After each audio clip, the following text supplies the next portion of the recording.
Rafael's point of view. Napangiti ako nang maabutan ko si Marcus sa may terrace habang nakatayo at umiinom ng kape ito. Mukhang wala ito ngayong balak pumasok sa opisina. Nagsimula ako lumapit dito at biglang nawala ang pagkakangiti ko nung mapansin ko na tinatanaw nito sa ibaba ng terrace ay si Marimar habang nagdidilig ng mga halaman. Ehem! Agaw pansin ko dito. Walang emosyon ang muka na bumaling naman ito sa akin. What brought you here? Tanong pa nito. Ngumiti ako bago tuluyang lumapit dito. Sinimulan ko ding pagmasdan si Marimar mula sa ibaba. For a beautiful scenery, sagot ko kay Marcus habang nakangiti. Narinig ko naman ang pag-asik nito, dahilan para matawa ako ng mahina. Sumeryoso din ako pagkatapos at muling pinakatitigan muli ang dalaga. I like her, pag-amin ko. Naramdaman ko na tumingin sa gawi ko si Marcus pero hindi ko ito pinansin. Narinig ko na lang ang pagbuntong hininga nito. Why are you confessing your feelings for her to me? Seryoso ang boses na tanong ni Marcus sa akin. Tumingin ako dito at nakita ko ang pagkakakunot noon nito. Muli akong tumingin sa kinaroroonan ni Marimar. No wonder. Hindi ako magtataka kung bakit nagustuhan ko si Marimar sa simula pa lang. Kahit na sa mga pictures na ipinapakita lang sa akin ni Tita Mabel ko ito unang nasilayan. Ang buong akala ko nga ay secretary ito ni Marcus at hindi katulong dahil sa pagiging sophisticated ng dalaga. I find her very interesting kaya naman pumayag agad ako kay tita nang makiusap ito sa akin na samahan ko muna ang anak nito. And I find her more interesting nang pumunta ako sa palengke para mamili ng mga pwede kong dalhin sa pinsan ko at nang makita ko si Marimar doon. I preferred public markets because I can buy all I want with a low price. And I preferred public markets because of her. Because I have no chance to tell her. Because she likes you. Sagot ko dito na ibinulong na lang sa sarili ang huling mga salita. Napabuntong hininga ko. So, bali walang tanong nito sa akin. Natawa naman akong lalo. Is he numb, dumb, or playing safe? And I didn't know that you like her too. Sagot ko naman kay Marcus. Nagpakawala pa ako ng isang malalim na buntong hininga. Napatingin sa akin si Marcus at napakunot noo. Who told you? Inis na tanong nito sa akin. Natawa naman ako ng malakas bago ko ito pinakatitigan sa mga mata. Tinapik ko pa ang kanan nitong balikat. No one told me. We're both men, pare. So I have an idea when a guy is in love. And you even called her wife last night. Sagot ko dito na ikinatahimik nito. Base sa reaksyon nito ngayon, ay may ideya ito kung ano ang nangyari kagabi. Lihim ako nang tumawa ng pilit. Is that how you cling to her, pare? Lupit mo ah. You used your drunkenness to get close to her? How smart. Kung hindi kita kilala, iisipin ko na may asawa at anak ka na base na rin sa sinabi mo kagabi. But I know you. I know how clingy you are with someone you love if you are drunk. But wife and babies? That's too much. Stop talking too much, Rafael. Putol ni Marcus sa sinasabi ko na para bang hindi na nito kayang marinig pa ang mga sinasabi nito. Natawa na lang ako. Alam ko rin na hindi ito tuluyang nakakalimot kapag lasing ito at sadyang nagiging clingy ito kapag lasing. Kaya alam ko na sinadya nito yung kagabi para mapalapit kay Marimar. Ang hindi ko lang maintindihan ay yung pag-iyak nito kagabi sa balikat ni Marimar. May problema ba to? What makes you like her? Biglang tanong ni Marcus habang nakatingin kay Marimar na ngayon ay sinisimulang linisin ng pool. Napangiti ako at pinagmasdan din si Marimar. I like her because she is beautiful and innocent. Nakangiting sagot ko dito habang pinagmamasdang mabuti si Marimar habang nakasuot ng sando at short. Hindi ako makapaniwala na ganun nitong manamit. Idagdag pa ang stepin na suot nito ngayon. Nagulat ako nung bigla na lang akong suntukin ni Marcos sa balikat. Napatingin ako dito. Nahuli ko pa ang masama nitong tingin sa akin. What's that for? Natatawang tanong ko dito. Gusto ko lang naman itong asarin pero mukhang naaapektuhan talaga to. Umayos ka. Sagot naman nito na binigyan pa ako ng nanlilisik na tingin bago ako iniwan na lang basta para bumaba na ng terrace. Natatawa naman na sumunod na lang ako dito.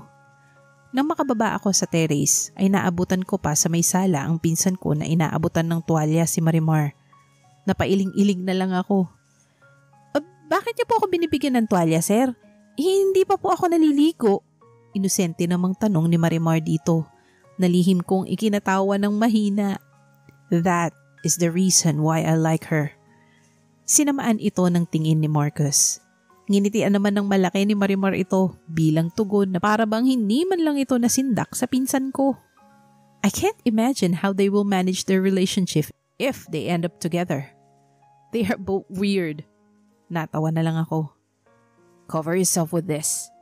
Pero hindi na naituloy ni Marimar ang sunod nitong sasabihin dahil lumapit na dito si Marcus at ito na mismo ang nagbalot ng tuwalya sa katawan ng dalaga. Napansin ko pa ang pamumula sa pisngi ni Marimar. Napabuntong hininga na lang ako. They are really obvious. And don't you ever wear that kind of clothes again. Dagdag pa na wika ni Marcus bago iniwan si Marimar na natutulala. Nang mawala ang pinsan ko ay nagsimula ako lumapit kay Marimar. Tinapik ko ng bahagya ang balikat nito, dahilan para bumalik ang diwa nito. Nagtataka na tumingin ang magaganda nitong mata sa mata ko. Bumilis bigla ang tibok ng puso ko. Bakit ganun ang pinsan mo, Rafael? Naguguluhan na tanong pa nito sa akin. Ngumiti ako dito bago nagkibit balikat. Nilampasan ko na rin ito pagkatapos. Nang mawala ito sa paningin ko ay saka lamang kumalma ang tibok ng puso ko. Marimar's point of view. Nandito ako ngayon sa kusina habang naghahanda ng pananghalian ni Marcus at Rafael. Napangiti ako nang makita ko na ayos na ang lahat. Lalabas na sana ako ng kusina para tawagin silang dalawa nung mapansin ko na papasok na ang mga ito. Napangiti akong lalo dahil hindi ako makapaniwala na may kasama ako ngayon na dalawang gwapo. Lunch is ready! Salubong ko sa dalawa. Ngumiti sa akin si Rafael bago ito umupo. Tumingin ako kay Marcus pero hindi man lang ako nito tiningnan at basta na lang umupo sa narong upuan. Nagkibit balikat na lang ako at binaliwala ito. Eto po ang juice niyo, sir. Wika ko pa kay Marcus na inabot dito ang tinimpla kong juice. Salamat. Hindi tumitingin na tugon nito sa akin. Nakaramdam ako bigla ng lungkot pero pinilit ko pa rin ang umiti. Ang buong akala ko ay magiging maayos na sa akin si Marcus matapos ang nangyari kagabi. Pero mukhang lalo itong lumalayo sa akin. Hawabuntong hininga ako. Sumabay ka na sa amin, MC. Basag ni Rafael sa tensyon na namamagitan sa amin ng binata. Tumayo pa ito para ipaghila ako ng bangko. Ngumiti ito kaya wala ako nagawa kung hindi ang umupo sa hinila nitong upuan. Nang makaupo ako ay ipinaglagay pa ako ng pagkain ni Rafael sa plato ko. Hindi ko napigilan ng sarili ko na tingnan si Marcus na nakaupo sa katapat kong upuan. Bahagya pa akong nagulat nung mahuli ko na nakatingin din sa akin si Marcus. Sabay pa kami nitong nagbawi ng tingin. Nakaramdam ako bigla ng tensyon. Sinimulan kong kainin ang mga pagkain na inilagay ni Rafael sa aking plato para mabawasan ang tensyon. Slow down, MC. Natatawa na wika sa akin ni Rafael. Napatingin ako dito. Ha? May dumi ka sa muka, MC. Sabi pa nito kaya agad ko kinapa ang mukha ko para alisin ang dumi na sinasabi nito. Kainis. Narinig ko namang saad ni Marcus na ikinatingin ko dito. Nagulat ako nung bigla itong tumayo at yumuko sa kinauupuan ko, dahilan para halos magkadikit ang mga mukha namin. Bumilis bigla ang tibok ng puso ko nang lumapit ang daliri nito sa labi ko para alisin ang dumi na sa palagay ko ay naroon. Clumsy girl. Bulong pa nito na lalong ikinabilis ng tibok ng puso ko. Napatitig akong lalo dito, partikular sa mapula nitong labi. Napalunok ako at napatingin din sa mga mata ko ang binata. Nagkasalubong ang mga mata namin at parang natigilan din ito bigla sa posisyon namin ngayon. Napatingin din ito sa labi ko at napalunok. Putol naman ni Rafael sa tensyon na namamagitan sa amin ni Marcus. Mabilis na umayos ng upo si Marcus habang ako naman ay nakaramdam ng pag-iinit ng pisngi. Agad akong tumayo at umalis sa harap ng mga ito. Kukunin ko lang yung dessert. Natataranta na paalam ko sa mga ito. Nagmamadaling pumunta ako sa kusina. Nang makarating ako sa kusina ay nagpakawala ako ng isang malalim na buntong hininga. Pinakalma ko rin ang aking sarili. Anong nangyayari sa iyo, Marimar? Nahihibang ka na. Bulong ko sa aking sarili habang tinatapik-tapik ang aking pisngi na alam kong namumula pa rin hanggang ngayon. Nang maramdaman ko na bahagya na akong kumalma, ay binuksan ko na ang ref para kunin ang dessert na Graham na ginawa ko. Huminga ako ng malalim bago nagsimulang humarap sa may pintuan ng kusina. Nanlaki pa ang mata ko sa gulat dahil nakita ko sa may pintuan si Marcus habang nakatingin sa akin. Muling nagwala ang aking puso. Anong ginagawa niya dito, sir? Kinakabahan na tanong ko dito. Lalo pang nadagdagan ang kaba ko nung unti-unting lumapit sa akin ang binata. I wanna confirm something. Seryoso ang boses na wika nito. Lalo itong lumapit sa akin. Muli ako napalunok. Ano po yun, sir? Tanong ko dito. Tumigil ito sa may harapan ko. Lalo naman akong nakaramdam ng pagkataranta. Hindi ito umimik. Lalabas na po ako, sir. Nagsimula akong maglakad palayo. Nagulat pa ako nung bigla na lang akong hinigit ni Marcus sa kamay. Dahilan para mapayakap ako dito. Napatingala ako dito habang nakatitig ito sa akin. Nagulat ako sa sunod nitong ginawa. Bumaba ang mukha nito sa mukha ko. Napagtanto ko na lang sa huli na nakalapat na ang labi nito sa labi ko. Ilang araw na rin ang lumipas nung halikan ako ni Marcus. Pero hanggang ngayon ay malinaw pa rin yun sa aking isip. Hindi ko lubos maisip kung bakit nito yun ginawa. Ano bang gustong kumpirmahin ni Marcos sa akin? Paulit-ulit kong pinilig ang aking ulo para alisin sa aking isipin ang halik ng binata na parating bumabalik sa aking alaala. Gusto kong kalimutan ang nangyari at kumilos na parang walang nangyari pero sa tuwing nakikita ko si Marcos ay napapatingin ako sa labi nito. Dahilan para bumalik ang halik na pinadama nito. Ano ba, Marimar? Tumigil ka na. Wika ng bahagi ng isip ko. Wala ka ba trabaho, Mare? Ay, palakang pangit. Gulat na reaksyon ko dahil sa isang boses galing sa aking likuran na bigla na lang nagsalita. Napalingon ako kay Carlo. Palakang pangit talaga? Ang sama mo, ha? Nakairap na reaksyon naman nito sa akin. Nginitian ko na lang ito bilang paumanhin. Inirapan pa muna ako nito bago nito binigay sa akin ang dala nitong kape. Umupo kami sa naroroong upuan at sinimulang ininom ang kape. Sa mga nakalipas na araw ay parati akong tumatambay dito sa may terrace ng bahay ni Carlo tuwing umaga para hintayin ang pag-alis ni Marcus. Sinusubukan ko talaga na iwasan ito para kalimutan ang nangyari. Bakit palagi ka nakatambay dito, Marimar? Kung alam ko lang na ganyan kadali maging maid, sana nag-maid na lang din ako. Wika pa ni Carlo. Pero hindi ko ito pinansin dahil pasimple akong tumitingin sa bahay ni Marcus para alamin kung nakaalis na ba to. Narinig ko pa ang pagbuga ng hangin ni Carlo na para bang naiinis na ito sa akin. No pansin, girl. May iniiwasan ka ba dyan sa bahay ng amo mo? Who? Si Papa Marcus ba? What happened? Share naman dyan, girl.